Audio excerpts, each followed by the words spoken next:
G'day you mob and welcome to Aussie English. I am your host Pete and my objective here is to teach you guys the English spoken down under. So whether you want to sound like a fair dinkum Aussie or you just want to understand what the flippin' hell we're on about when we're having a yarn, you've come to the right place. So sit back, grab a cuppa and enjoy Aussie English. Let's go.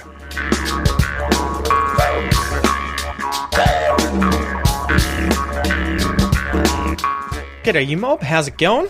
Welcome to this episode of Aussie English. I hope you have grabbed a cup of tea, a cup of coffee, and you are sitting down and ready to hang out today, ready to spend some time chilling out with me and hopefully leveling up your Australian English. So, welcome to this episode, guys. This is another expression episode where I'm going to teach you an expression that's used commonly in English.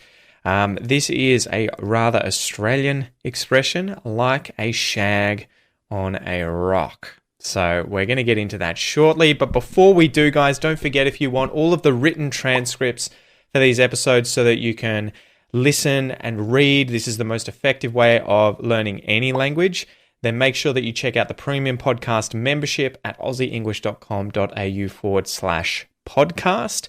And you can also go to my website and check out the other courses that I offer for things like mastering phrasal verbs in English, the Australian pronunciation course to help you master your Australian accent. I've got a spoken English course that focuses on common reductions and contractions in spoken English, and the Real English Discussions course, which is focused on leveling up your listening comprehension of the Australian accent rapidly. So without any further ado, guys, let's get into it. What have I been up to this week? It has been a pretty tiring week. I mean, they all are. I've just been whinging recently, haven't I, guys? I've just been constantly complaining. But yeah, definitely looking forward to the end of lockdown. I've had my second AstraZeneca shot. Everything's smooth sailing. I had 0 side effects after that second shot. So once again, if you're thinking about getting vaccinated, just go do it. Get any vaccine that you can get your hands on. You know, the benefits far, far, far outweigh the negatives.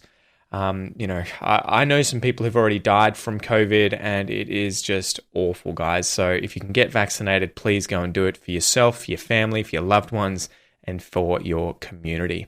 But obviously, go check with your health professional first, just in case. So yeah, got double jabbed. Been up to that, hanging out with the kids, just juggling life, man. Just juggling life at the moment, trying to organize the mayhem that is having 2 small children under the same roof. I'm sure a lot of you guys are in the same boat. I'm sure that a lot of you will understand where I'm coming from and what it's like. Weathering the storm. There's another expression for you. At the moment, I am just weathering the storm. I'm hunkering down and I'm trying to make sure that I'll survive all of this chaos that's going on with 2 small children. Anyway. So, as you guys will be aware, from the last 2 episodes, at the start here, I do a little Q&A. And today's question comes from a gentleman called Henry. Thank you for your question, Henry. And he says, how do you use the word tar? How do you use tar in Australian English? So good question. Thank you very much, Henry. This is a really cool kind of informal way of just saying thank you. So you can say tar. You'll often hear this when, I guess, working with people and someone asks you to get something for them or do something for them and you say, you know, here's the coffee you wanted or here's the document you needed, the person receiving that thing can just say, oh, tar, right? So you could say thanks, you could say cheers, you can also say tar, and it's the long R sound. So instead of ta, make sure that it is that long vowel sound, ah, right? So an example would be instead of cup, right? Cup is the short vowel sound. Carp, which I don't have here, the type of fish, the invasive species of, it's like a goldfish on steroids. Carp is the long R vowel sound. You'll learn about this in the Australian pronunciation course. Remember, go check that out. But cup, carp. So instead of ta, you have to say tar. Just hold it a little longer. Tar. So good on you, mate. Thanks. Cheers. Tar. You could use this too when just going out and buying things from a cafe, from a shop, at the supermarket. Those kinds of sort of short, quick interactions where you want to say thanks, you can just say ta. So I hope that helps, Henry. Let me know how you go. Get out there and use it. It may be a little strange if you use this on people from elsewhere in the world that aren't Australian. They may be like, huh? But I think they'll get the context. You mean thanks. So, as usual, let's get into this week's news story.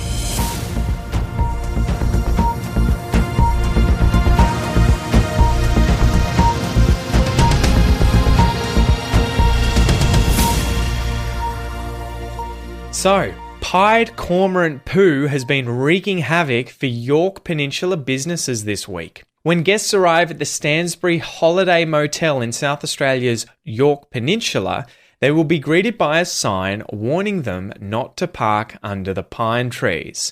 Recently, unsuspecting motorists have been parking their cars in the alluring shady spots beneath the protective branches of these trees, only to return later to find their vehicles beneath an excess amount of cormorant doo-doo. At sunset, the birds return from a busy day out fishing at sea and roost in the rather large Norfolk Island pine trees above any parked cars. Literally hundreds, if not thousands, of the black and white cormorants set up shop in the trees for the night and then make it rain feces as they settle in for the night. Motel manager Tracy Millard told of a story of a Sydney man who parked his rental four-wheel drive car under the tree before having a dinner at the pub, followed by a stroll down the jetty. Lucky it was a rental car, huh? Quote, when he got back to his hired four-wheel drive, he had runs of shit from the top of his car to the bottom, and that is not a word of a lie, end quote. Besides cars, roofs, and footpaths being destroyed by shag art, shag being the cormorant, it's an alternative word for a cormorant, a shag, businesses are also getting covered in the bird excrement when there are strong winds. Pub owner Rob Rankin says, quote, when there's a sea breeze, the poo flies all over our pub, and it's like our pub has been painted in shag poo. On occasion, customers, when they've been exiting the hotel, have been hit by the flying poo. End quote. So next time you travel to the York Peninsula, avoid the pine trees or you're in for a shit day. All right, guys. So I hope you enjoyed that story. Cormorants are these black and white birds that fish in the ocean. They come back and settle in trees at night, and they're also known as shags. And you'll see how this relates to the expression shortly. So before we get into that, guys, let's get into the Aussie joke. So smack that kookaburra on the buttocks.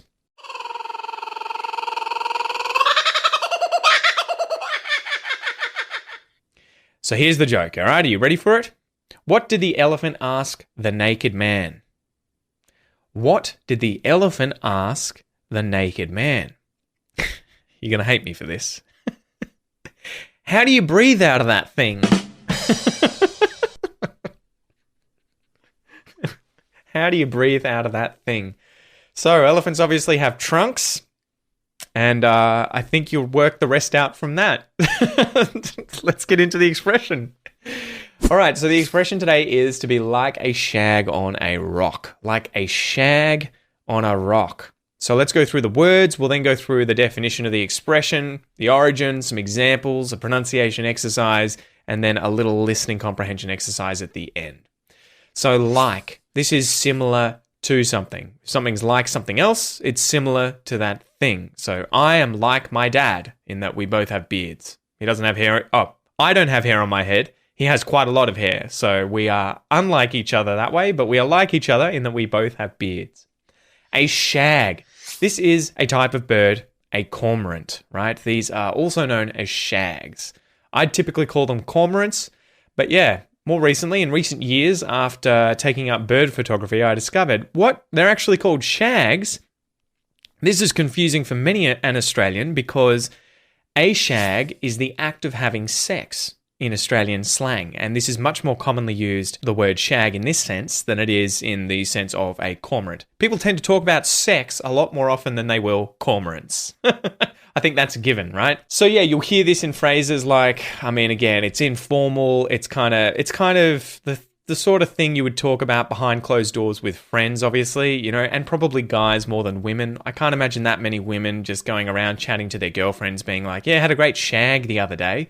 I mean, you could, but it's probably less common with women than it is with men. But yeah, a shag is the act of having sex. If you're on something, you're physically in contact with something and supported by that thing. You are on that thing.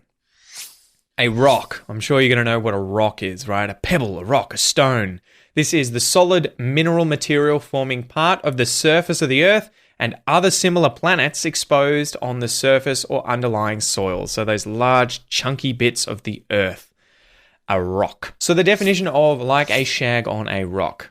And again, shag referring to the bird, not referring to the act of having sex, though for so long I thought that's what it meant.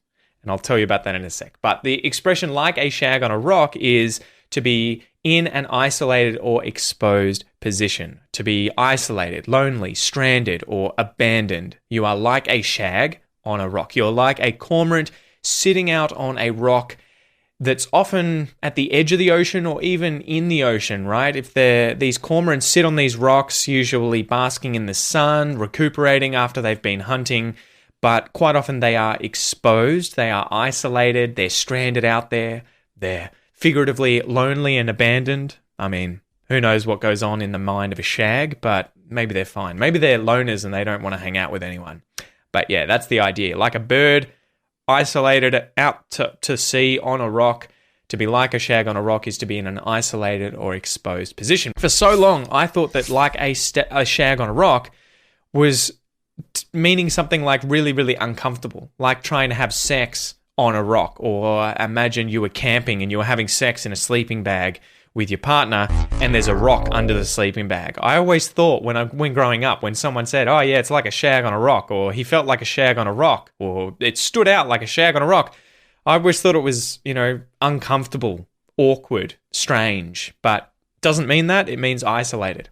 And you'll often hear this in the expression to stand out like a shag on a rock, meaning to be very obvious or noticeable. So I think we've covered the origin. I've already gone over it, right? It is the idea of a cormorant sitting on a rock all by itself being isolated, and it's a very Australian term. So let's go through some examples of how you could use this expression, like a shag on a rock.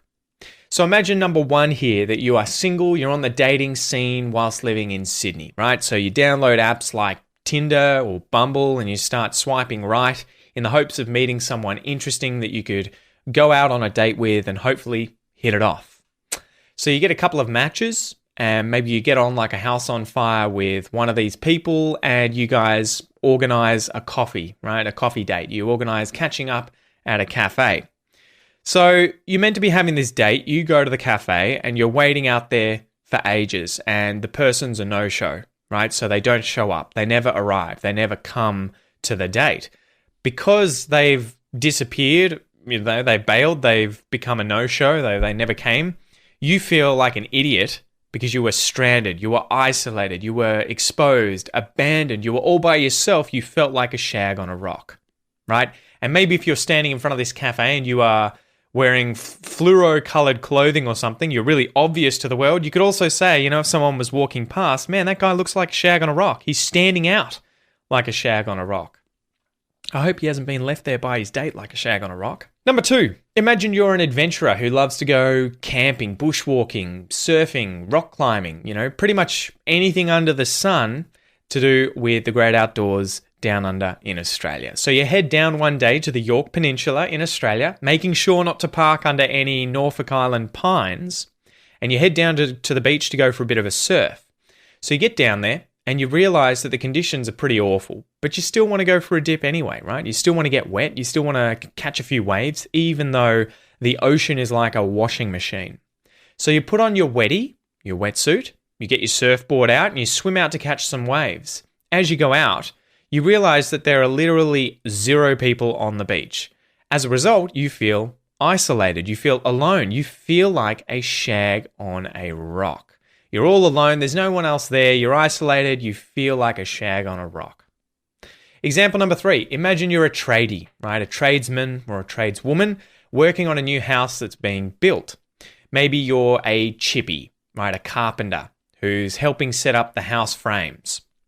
So you get to work and you're meant to have this apprentice come along with you to help you every single day at work, but he never rocks up, right? He never comes to work. He never appears. He never rocks up. So you try calling him and you get no answer. So you have to smash out all this work by yourself. You got to do it all by yourself. All the hard yakka, it's your responsibility to get it done by the end of the day on your lonesome, all by yourself. Your little mate, old mate here, the apprentice shows up the next day after the work's done and is like, "Oh, how you going?" And you're like, "Mate, what the hell? You left me stranded like a shag on a rock. Yesterday you were a no-show. You didn't come to work. I couldn't get on to you. I tried calling you. Where the hell were you? Where the bloody hell were you? You left me like a shag on a rock." So there you go, guys. That is the expression, a shag on a rock, right? Like a shag on a rock. To stand out like a shag on a rock. This is generally to be isolated or exposed. It could be lonely, stranded, abandoned. And it can also be used in the sense of to stand out like a shag on a rock, to be very obvious. So let's go through a pronunciation exercise, guys, where you can work on your speaking skills. Listen and repeat after me. Focus on my pronunciation, connected speech, intonation, everything like that. You ready? Let's go.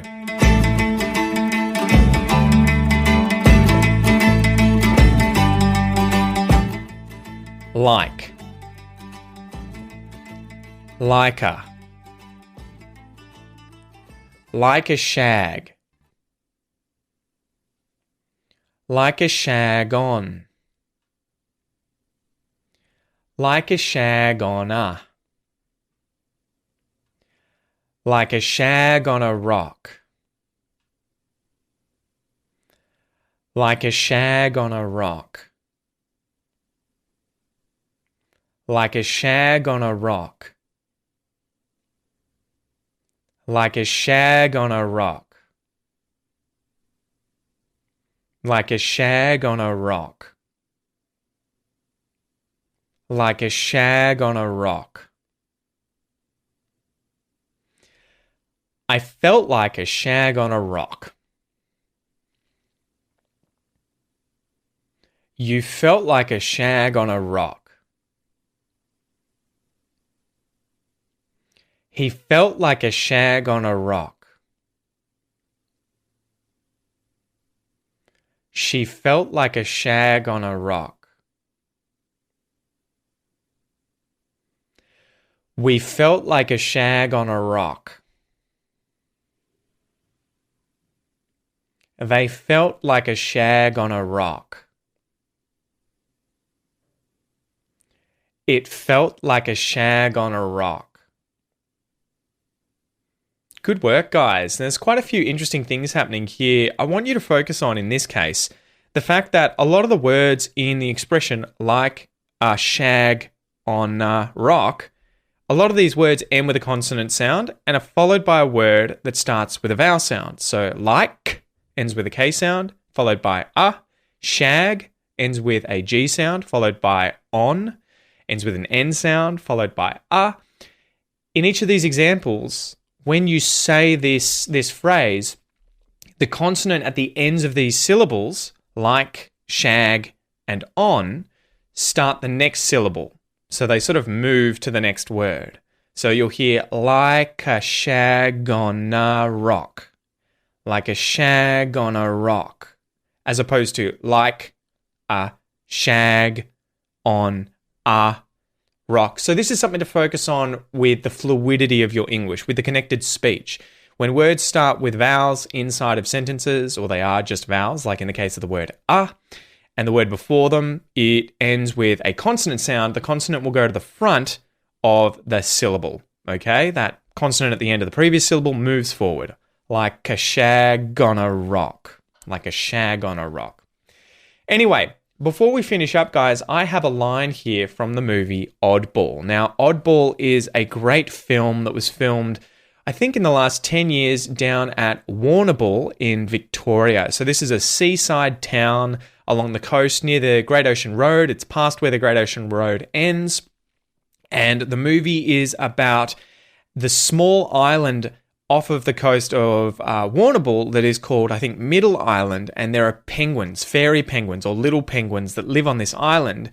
And the problem is that these foxes are getting onto the island and killing these penguins, and they have to find a way to avoid this happening, right? So it's a pretty cool movie. Go check it out. Kids will love this movie. It's called Oddball, okay? Oddball meaning a strange personal thing. He's a bit of an oddball. He's a bit of a strange one, bit of an oddball. So I'm going to play this for you twice. Remember, what your goal is to get some paper, get a pen, try and write down what you hear. Slow it down if you're using my premium podcast player or the podcast app that I have. Listen multiple times. And yeah, just focus on the way that you can hear these words being said. How are they connected to one another? Where are they being emphasized? Everything like that. Use this as a listening comprehension exercise. All right, you ready for number one? Let's go. I've got to figure out a way of getting that stick out of your hand. Good work, good work. All right, so no spiel in between these two. Let's just get straight into number two. Okay, you ready? Go. I've got to figure out a way of getting that stick out of your hand.